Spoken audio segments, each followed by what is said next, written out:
mukha dyan. Umubra kaya mukha ko? Pwede. Lahat nga ng mukha pwede. Kasi yan ay application. Ngayon, meron po tayong nakita kahapon na nag-try doon sa deepware. Doon sa deepware. Ngayon, dito po sa deepware kasi, ito po yung deepware scanner. Okay, try natin live natin itatry ang deepware scanner. Punta tayo sa deepware. Ayan deepware po. Ngayon, mag-upload tayo ng video. I-upload natin yung kay PBBM na video. Ayan.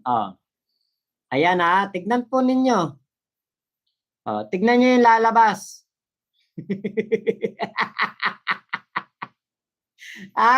Deepfake detected. Live yan Live yan. Iba-iba po ang ano ng deepware. Kagabi, suspicious lang siya. Kahapon, nung tinry ko. Ngayon, deepfake na. I-play natin yung video. Ipakita natin. Ito pala yun. Yung tatlo. Deepfake. Ayan. Deepfake po. Ngayon, try natin yung kay PBBM. Another scan. Try natin. Yung pala napindot ko. Hindi ito. Yan. Tignan niyo po yung kay PBBM. Suspicious naman. Yan ang mukha ni PBBM. Kita nyo. Tignan niyo yung mukha ni PBBM. Tignan niyo yung tenga. Tignan niyo yung kwelyo. Nag-overlap sa nguso. Tapos yung butas ng ilong. Laki ng butas ng ilong. Nawala yung guhit na ganto. Kita niyo po yung katarantaduhan ng ano na to, ng AI na yan. Kita niyo, yan po ay yan po talaga yung mga faking video po. Alam niyo kung kung ito po ay lang talaga. Kung ito po talaga ay mapapatignan lang talaga.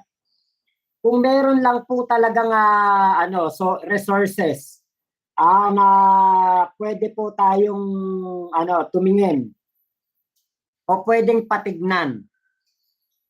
Pwedeng patignan po itong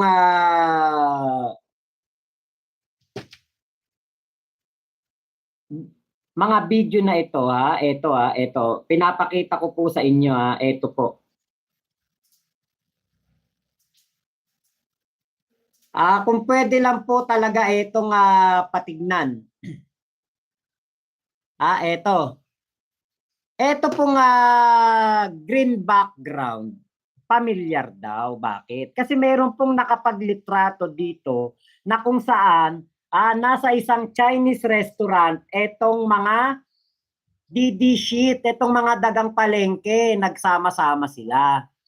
Ngayon, ito po yung litrato, di ba? Yung screenshot na pinakita na may mukha ni PBBM. Ngayon, kapag po pumunta tayo dito sa may baba dito, parang familiar yung suot ni Harry Roque. Hindi kaya ito, binidyohan, etong si Harry Roque, tapos face fusion ang ginawa.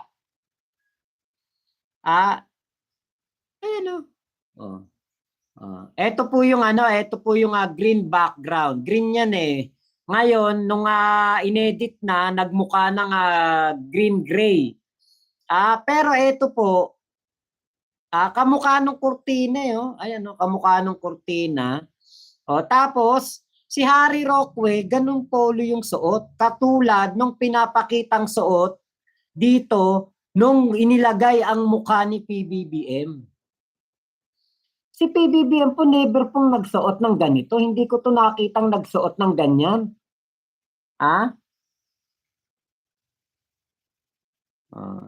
Na-try ko na po John Jasper Cabaltic. Na-scan ko na po. Suspicious. Ayan kita nyo ganyan magsuot pala tong si Harry Roque ng ng polo. Baka po, eto, Ay,